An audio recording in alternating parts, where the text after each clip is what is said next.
¿Qué tal? Buenas tardes. Hoy estamos en la grabación de mi primer podcast. Yo soy la doctora Carla Orellana, especialista en medicina interna y nefrología, y hoy tengo invitado a Ricardo Suncín. Bueno, hola, bienvenido. Hola, buenas tardes. Mi nombre es Ricardo Suncín y hoy voy a representar a todos esos pacientes o personas que no sabemos de nefrología para aprender un poco más con la doctora. Ok. Sí, yo creo que esto va a ser muy interesante porque realmente es un área, somos muy pocos en Honduras y no todos saben cuándo tienen que venir al nefrólogo.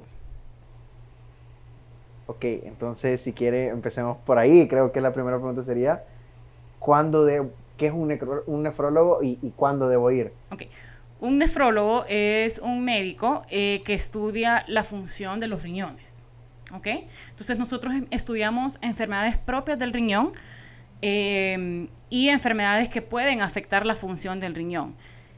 Dentro de estas funciones no solamente es filtrar la sangre, que es lo que la mayoría de las personas saben, que limpia y filtra la sangre y se salen todas las toxinas y sucio del cuerpo a través de la orina. Tiene muchas otras funciones. Los riñones también producen una hormona que se llama eritropoyetina, que nos ayuda, estimula la formación de sangre. Entonces, a medida que se va deteriorando la función del riñón, esta hormona empieza a disminuir su producción y es cuando miramos anemia en estos pacientes. Otra cosa que hace es que evita que la sangre se ponga ácida, es donde se activa la vitamina D en el cuerpo para que nuestros huesos estén saludables. También mantiene un equilibrio con unas cosas que se llaman electrolitos, que es sodio, potasio, calcio, son los minerales que tiene el cuerpo. Ayuda a controlar la presión arterial y también mantiene un equilibrio de los líquidos. Lo que ingerimos, la misma cantidad de líquidos que ingerimos, tenemos que orinar. Entonces, son varias cosas que realmente hacen los riñones. Entonces, esa es como de las confusiones que hay cuando tienen que venir conmigo como nefrólogo y cuando tienen que ir al urólogo. Entonces, como les mencioné, yo trato en sí las enfermedades que afectan la función de los riñones, que puede ser las más comunes, ¿verdad? Diabetes, que es el azúcar en la sangre, presión alta, pero hay otras enfermedades como VIH, lupus eritematoso sistémico, y piedras en los riñones que pueden afectar la función de los riñones. El urólogo trata las enfermedades de todo el tracto urinario. El tracto urinario se divide en diferentes partes. Están los riñones, están los uréteres, que son las mangueritas que conectan los riñones con la vejiga y es por donde pasa la orina. Está la vejiga y está otra que se llama la uretra, que es por donde sale la orina al exterior. Y también los urólogos miran los problemas de próstata. Entonces, esta es más o menos una diferencia básica de cuándo tienen que ir con el urólogo o cuándo tienen que venir conmigo como nefrólogo. Y asumo que a su vez entonces el urólogo los remite para acá y usted también los remite Sí, para el urólogo. tenemos que trabajar en equipo porque ellos operan, nosotros no operamos. Entonces, por ejemplo, si yo estoy viendo un paciente con una piedra en un riñón y es muy grande para que la pueda expulsar, ya tengo que referirlo al urólogo para que haga el procedimiento que él piense que sea pertinente, porque hay diferentes tipos de piedras. Problemas de próstata, realmente yo los tengo que mandar ya al urólogo. Problemas de vejiga, entonces sí hay cosas que sí tenemos que trabajar en equipo. Ok, y a nivel de, hablando de la próstata y de todo, ya uno que es joven, que se cree como inmortal, ¿a qué edad debería de venir uno a empezar como decir, mira, voy al nefrólogo, voy al urólogo? ¿Qué se recomienda? ¿O es hasta que me duele? ¿O cómo es esa No, parte? no, ok. Si es alguien sano, se recomienda que empiecen chequeos médicos eh, aproximadamente a los 22, 25 años. Un chequeo médico general que les revisen la presión, cómo está el corazón y exámenes generales para ver si tiene anemia, cómo están el colesterol, triglicéridos, pruebas del hígado y pruebas del riñón. Si todo está bien, puede ir a chequeos cada 2, 3 años. Pero si tienen ciertas enfermedades, ya tiene que ser el chequeo mucho más temprano. Más que nada en mi área, por ejemplo, si son diabéticos, como ya hemos hablado en nuestras redes, ¿verdad? Hay diabetes tipo 1 y tipo 2. Bueno, y realmente hay mucho otro tipo de diabetes que no nos vamos a meter a eso.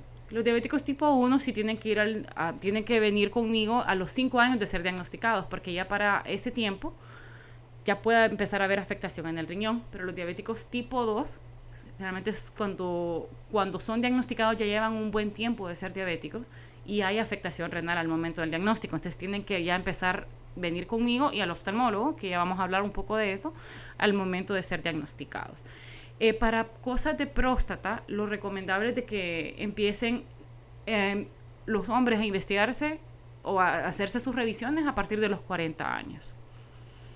No, tal vez no necesariamente con el urólogo de manera inicial, pueden ir con su médico de cabecera que le haga su ultrasonido, su prueba de función renal, el antígeno prostático para ver cómo está todo, porque no siempre tienen síntomas, o los síntomas ya se dan cuando ya está un poco más avanzada la afectación, el problema de próstata. Ok, y ahorita que lo menciona, me llamó la atención eso del oftalmólogo. ¿Qué tiene que ver en la jugada del oftalmólogo? ¿Por qué uno pensaría si vengo por enfermedades o por el riñón? ¿Por qué tendría que ver los ojos? Ok. La mayoría de los pacientes que yo miro son diabéticos, ya que ser diabético, bueno, diabetes es la primera causa de enfermedad en el riñón en el mundo. Entonces, como el 80-90% de mis pacientes son diabéticos. Nosotros tenemos 2 riñones. Dentro de cada riñón hay 1 millón de glomérulos, que son las unidades que filtran la sangre, dentro de cada riñón. Y cada glomérulo tiene arterias, o sea, son arterias de tan pequeño calibre para que haya 1 millón en cada riñón. Entonces, estas arterias son las que se van afectando, las arterias de los glomérulos. Y el mismo calibre de esas arterias, de los glomérulos, es el mismo calibre de las arterias que tenemos en los ojos. Entonces, si ya yo diagnostico un paciente diabético con problema en el riñón, es altamente probable que ya tenga una enfermedad que se llama retinopatía diabética y tiene que ir al oftalmólogo para que sea tratada. O viceversa, muchos pacientes diabéticos van al oftalmólogo y el oftalmólogo muchas veces me lo refiere, porque si ya tiene afectación en los ojos, es muy probable que ya tenga afectación en los riñones. Ok, y a nivel estamos hablando del tema de diabetes y todo, y de esto, cómo me manda de un lugar a otro. Si yo estoy, ¿cuál sería el primer paso? O por así decirlo, está Ricardo, siento mal, y uno asume o Google le dice, es el riñón. ¿En qué momento yo digo... Doctor Google. Ajá, está el famoso Doctor Google o todo es enfermedades super heavy que me voy a morir mañana si no algo? ¿En qué momento realmente es que yo debo ir o debo llamar o cómo es el paso a seguir de una persona común y corriente que no sabemos sabemos cero de cuidado? Pero común y corriente que tenga alguna enfermedad de base. Sí, o sea, en los 2 escenarios, que ya tenga una enfermedad de base o que sea una persona que de repente empieza a tener un dolor y dice, aquí es el riñón, me duele. Entonces, okay. Lo más importante es que cada persona tenga su médico de cabecera. Perfectamente puede ser un médico general o un médico internista. Cualquiera de los 2. E ir a sus chequeos eventuales. Como les mencioné, puede ser anual, puede ser cada 2 años si es alguien sano. Y si es una persona ya con enfermedades de base, el médico le va a decir cada cuánto según qué tan controlada o no controlada esté la enfermedad. ¿Cuándo me los refieren a mí? Por ejemplo, si es alguien diabético o con presión alta, que es lo que más miro, como les mencioné, ya me los mandan cuando hay presencia de proteínas en orina. Me los mandan también cuando hay proteínas y sangre en orina y cuando algunas pruebas del riñón están alteradas, que estas se llaman BUN y creatinina. Generalmente me los mandan ya con eso. El problema es que la enfermedad renal es una enfermedad silenciosa. Da síntomas hasta que ya está sumamente avanzada, cuando ya ha perdido como 90% de la función del riñón en la mayoría de los pacientes. Debido a que la mayoría de las enfermedades renales avanzan muy lentamente, entonces el cuerpo aprende a tolerar la retención de toxinas. Es increíble los pacientes que yo he tenido que ver con creatininas, yo creo que la más alta que vi fue de 45 y lo normal es hasta 1.1. O sea, es increíble cómo el cuerpo humano tolera las toxinas, la sangre ácida, el potasio alto, que son las complicaciones que ya vemos en estos pacientes. Entonces, por eso a veces los chequeos sí son necesarios. Hay otras enfermedades que sí hacen que la enfermedad avance sumamente rápida. Son enfermedades que se llaman autoinmunes, que el cuerpo no reconoce ciertas cosas del propio cuerpo y como todo se filtra en el riñón, ahí quedan atrapadas esas cosas y el cuerpo empieza a atacar el riñón. Así es como funcionan generalmente. Pueden, o sea, hay enfermedades sumamente catastróficas que pueden dañar riñón en cuestión de semanas y de por vida y necesitan trasplante trasplante como manera de preferencia y hemodiálisis. Entonces es bien variable, son muchos escenarios los que nosotros vemos. Ok, y la famosa, si tomas gaseosas te vas a dañar los riñones y todas esas leyendas o mitos urbanos, ¿qué tan cierto es? ¿Qué no tan cierto es? No son mitos urbanos. Lo que ocurre es de que realmente con el tiempo nos hemos dado cuenta que de las peores drogas que existen es el azúcar. El azúcar es lo más dañino que hay, es sumamente adictivo y obviamente esto predispone a obesidad y obviamente a diabetes. Que la obesidad es una enfermedad que cada día los números van en ascenso y la obesidad va acompañada de muchas otras enfermedades, como ya les dije, diabetes, de hipertensión, ácido úrico elevado, problemas para poder respirar, problemas de sueño, problemas articulares, ya sea en rodillas, en espalda, bueno, trae muchos problemas. Entonces, realmente no es conveniente estarse hidratando con refrescos carbonatados, ni de lata, ni tantas cosas procesadas. Realmente lo mejor es agua, refrescos naturales, en cantidades moderadas, café, tés. Eso es lo que yo realmente recomiendo. Inclusive se ha demostrado que los refrescos de dieta también predisponen a diabetes, no es que están a salvo. Entonces realmente no es conveniente. Y otra cosa, en los pacientes que ya tienen piedras en los riñones, obviamente estar tomando hidratándose con este tipo de líquidos les aumenta el riesgo de varias cosas. Pero eso, el riesgo de estar recurriendo con las crisis de cálculos.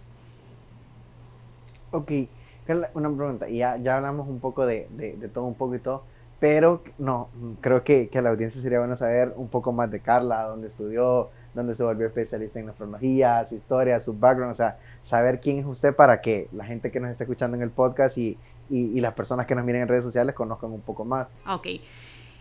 Bueno, como ya saben, me llamo Carla Orellana, tengo 36 años, soy de aquí de Tegucigalpa, aquí nací, aquí crecí, aquí estudié. Estudié medicina en la Universidad Nacional Autónoma de Honduras y también ahí estudié mi posgrado de medicina interna. Egresé en el 2014.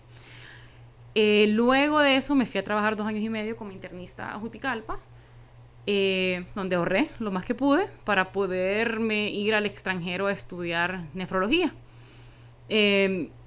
Estudié nefrología en la Caja del Seguro Social, en el complejo hospitalario Dr. Arnulfo Arias Madrid, sí, qué nombre tan largo, pero así se llama, con la Universidad de Panamá. Ahí estudié 2 años. Mi programa ahí era de 3 años, 2 años en Panamá y 1 año en el extranjero. Y gracias a mis maestros allá sí logré obtener cupo en Canadá, en el programa de nefrología de Western University en London, Ontario, que realmente me dio risa porque cuando llegué no me daba cuenta de la magnitud de programa al que había entrado. Un excelente programa, mucha investigación, maestros de alto nivel, y al igual que mis maestros de Panamá, que realmente ellos sentaron las bases para todo lo que sé de nefrología, me trataron muy bien. Y pues siempre mi deseo fue regresar a Honduras porque somos muy pocos nefrólogos, hay hay muchos pacientes renales por enfermedades endémicas que ya les voy a mencionar, propias de nuestra región, y sí he sentido siempre la necesidad de que tenemos que ayudar a nuestros compatriotas. No es solamente quedarse en el extranjero, sino que venir a ver cómo tratamos de mejorar nuestro sistema de salud, la atención de salud a este tipo de pacientes. En Honduras, y realmente en la franja del Pacífico, de México a Panamá, Mesoamérica, Hay una cosa que se llama nefropatía. Nefropatía significa enfermedad del riñón, el glomérulo, de esa parte. Entonces, se llama nefropatía mesoamericana o enfermedad renal de origen, o enfermedad renal no tradicional. Se da en el área, específicamente en el área de Pacífico, es mucho más común en hombres entre los 20 a 50 años, agricultores. Se empezó a conocer, empezaron a detectarse más al inicio, cuando se empezó a detectar, fue en El Salvador, en personas que trabajaban con la caña de azúcar. Entonces se empezó a ver que se daba en toda la región del Pacífico. Y realmente no se sabe cuál es la causa, porque se piensa que es multifactorial, que es de muchas causas, que puede venir desde que la mamá de este campesino salió embarazada y no se alimentaba de manera adecuada, el bebé tuvo bajo peso al nacer, y cuando tienen bajo peso al nacer, nacen con menos estructuras, ciertas estructuras de los riñones que los predispone a enfermedades en los riñones, o ya más grandes, que estas personas están expuestas a pesticidas porque duermen con ellos en la misma habitación, estas están en contacto con el agua que pueden tomar, el agua que toman está contaminada, el manejo inadecuado de los pesticidas, que no usan todas las cosas para protección. También tiene que ver con la hidratación, porque se hidratan muchas veces con los refrescos carbonatados, no con agua, les eleva el ácido úrico, son un montón de causas, hipertensión, que tienen que ver con esta nefropatía. Y la mayoría de los pacientes que llegan a nuestros hospitales, especialmente del área del sur y Francisco Morazán, ya vienen en estadios terminales, y lo más seguro es que esta enfermedad pues es que ya viene muy avanzada para poder hacer biopsias, y no vamos a encontrar nada en la biopsia. ¿Y en ese caso qué procede? Lastimosamente, ya empezar diálisis y esperar que el paciente se pueda trasplantar, lo cual es muy difícil en nuestro país. Esa sería mi siguiente pregunta, o sea, ¿qué tan es el cambio? Asumo que de Mesoamérica o de esa franja no es, sí hay cambio, pero no tanto, pero ya ver un país como Canadá a nivel de salud, el tipo de enfermedades, el tipo de pacientes, el tipo de educación, ¿qué tanto cambia a nivel, en su caso que es nefrología, y a nivel general con la salud actual de la realidad de nuestro país, Honduras? Realmente bien triste venir otra vez acá a escuchar el no hay, porque los pacientes tienen que costearse todo. En Canadá está todo en los hospitales, todo el laboratorio de histocompatibilidad para ver si un familiar, en caso que el familiar le done el riñón, ver si ese riñón es compatible y no hay menos riesgo de rechazo por parte del receptor. La cirugía, inclusive en los pacientes diabéticos les hacen trasplantes páncreas-riñón, o les hacen trasplantes de hígado-riñón a los pacientes que tienen problemas en el hígado, iba a decir, Dios mío, en el hígado, y que eso le provocó daño en el riñón. O sea, es otro mundo, es diferente, es muy bonito trabajar así. En Panamá, donde me formé en el Seguro Social, también muy buena experiencia. Laboratorio de trasplante, de los mejores que hay, considero, a nivel mundial. Licenciado Bernaza ha hecho un excelente trabajo. Los mejores estándares comparados con Canadá, con países de primer mundo. Y todo el equipo de nefrología, siempre estábamos ahí, todo el equipo de la consulta externa para preparar a los pacientes. O sea, es comparable o sea, siempre hay problemas de tercer mundo, no puedo decir que no, pero si hay trasplante de donante cadavérico, cosa que lastimosamente no existe en nuestro país, que realmente ayudaría a cambiar la vida de muchos pacientes, porque sí les va mucho mejor al paciente trasplantado que estar en diálisis. Ok, esa parte me llama la atención, el tema de trasplante, cómo es, en qué escenario, que he escuchado que cuesta más que se adapte y todo, y el caso de la persona que lo dona, cómo queda, qué características debe tener, cómo funciona toda esa parte porque sí, uno sabe, pero no, a grosso modo, solo es como me lo pasó mi hermano y ya, pero okay. No sé. Pues no necesariamente tiene que ser, bueno, es que depende de las leyes que hay en cada país. Porque sí, hay ciertos países que tienen leyes de donante vivo. Hay dos tipos de trasplante, donante vivo y donante cadavérico. Donante cadavérico es que alguien va a fallecer, se retiran los órganos que se necesitan se van a ciertos receptores que ya están en el programa, que ya están en un programa, ya están estudiados porque ya se le han hecho estudios de qué tipo de sangre tiene y qué tipo de antígenos tiene, que son cosas propias de la sangre, que son las que van a ver si acepta cierto órgano o lo va a rechazar. Entonces se trata de que sean lo más parecido posible en cuanto a los exámenes de laboratorio de ese tipo, que se llaman estudios de histocompatibilidad. Entonces, en caso de que sea donante vivo, puede ser un familiar, puede ser el cónyuge o puede ser otra persona, porque hay trasplantes altruistas, que alguien quiere donar el riñón y así, simplemente porque yo quiero ayudar a alguien. También se puede hacer como un traslape, como que hay 2 pacientes que necesitan un riñón, y hay 2 donantes vivos. Entonces, el donante, o sea, paciente A y B, el donante, el que le quería donar al A, no es compatible con el receptor A, sino que es compatible con el receptor B, y viceversa. Entonces se puede hacer un cruce. Pero es dando y dando, o sea, se hacen las cirugías simultáneas y se trasplantan en ese momento. Pero para eso eso no es como que se toma un mes, hay que hacer estudios psiquiátricos, hay que hacer estudios sociales, porque hay que ver cómo vive el paciente, hay que ver si el paciente va a tener apego al tratamiento, porque es un tratamiento que le suprime las defensas de por vida y no puede dejar de tomar ese tratamiento. Se pueden cambiar dosis, se puede cambiar tipos de medicamentos, pero jamás puede dejar de tomar los medicamentos para antirrechazo, como le decimos a los pacientes. Hay que hacerle estudios para ver el riesgo cardíaco que va a tener durante la cirugía, porque si es una cirugía grande, el riesgo de mortalidad en la cirugía lo tiene que ver el urólogo, lo tiene que ver, nosotros como nefrología.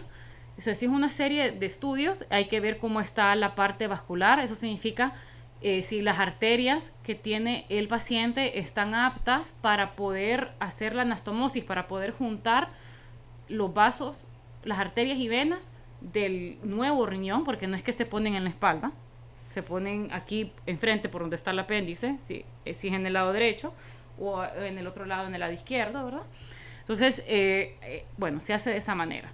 Eso es cuando es donante vivo. Cuando es donante cadavérico y el paciente está hospitalizado, ya hay criterios establecidos a nivel mundial, hay protocolos que pueden cambiar de hospital a hospital, y hay un grupo especial que se hace turnos para donación de órganos, porque a pesar de que depende de las leyes del país, si el paciente pone ahí que quiere ser donador, en Panamá, por ejemplo, tienen que pedirle siempre permiso a la familia, y algunos familiares no quieren. Y en otros países, si el paciente ya dijo que iba a donar y tiene muerte cardíaca, después de muerte por paro cardíaco o por muerte cerebral, ya se hace la donación. O sea, se hace el retiro de órganos para donar y que vayan a sus receptores. Entonces sí, no es algo fácil, pero es algo que se puede lograr.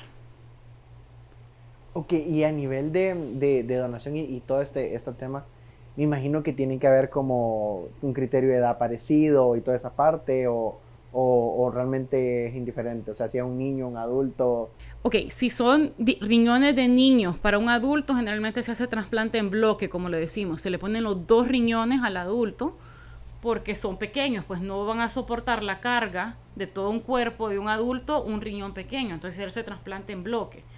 Pero sí se trata de escoger a veces más o menos pesos parecidos, y obviamente hay criterios que uno le va dando cierto puntaje cuando uno va a la lista nos daban la lista, estos son los pacientes que son compatibles con este donador, cuando era donante fallecido. Pero entonces íbamos dando puntaje, cuánto tiempo tenía en diálisis, si ya había donado un riñón antes y terminó en diálisis ese paciente, por ejemplo, y necesita un riñón, si ya tuvo un trasplante previo, todo eso. En cuanto a la otra pregunta que me había hecho, ¿qué pasa con el que dona el riñón? Bueno, uno perfectamente puede vivir con un riñón, no hay ningún problema, el otro riñón compensa lo que perdió del otro riñón. pero sí hay que mantener ciertos cuidados. Estos pacientes sí tienen que ir a chequeos con nosotros, con nefrología, una vez al año, y evitar ciertas cosas, obviamente, que van a dañar los riñones, ciertos medicamentos, evitar sobrepeso, mantener estilos de vida saludables, no fumar, hacer ejercicio, tomar alcohol en cantidades moderadas, alimentarse bien. Pero sí se puede vivir perfectamente con un riñón. Ok, ¿y por qué nefrología, doctora? ¿Por qué escoger esa carrera? ¿Por qué le gustó? ¿Qué le encontró? ¿Qué le encantó? Ok, no sé, sí, bueno, para empezar siempre me gustó, me acuerdo cuando estaba en quinto año rotando medicina interna, cuando nos tocó el capítulo de enfermedad renal crónica y enfermedad renal aguda, que así estaba en el libro en aquel entonces, los términos ya han cambiado, no sé, me encantó y nunca me aburrió, o sea, era algo que yo podía leer y me lo memoricé tan rápido, y la parte de electrolitos. Entonces, eso fue una cosa. Después me tocó rotar por esas áreas de diálisis, hemodiálisis, diálisis peritoneal en mi internado. Me fascinó, y lo que me terminó de empujar fue por razones personales, por mi papá, mi papá es trasplantado renal. Entonces, vi todas las dificultades por las que tienen que pasar y, no, pues, ver cómo se puede ayudar a las personas que realmente no pueden costearse eso. Bueno, se nos acabó ya el tiempo, Ricardo. Estuvo muy buena la plática, realmente se me fue volando el tiempo. Yo creo que no solo a mí. Creo que hablamos de temas muy generales y yo creo que de aquí podemos partir para muchos más episodios.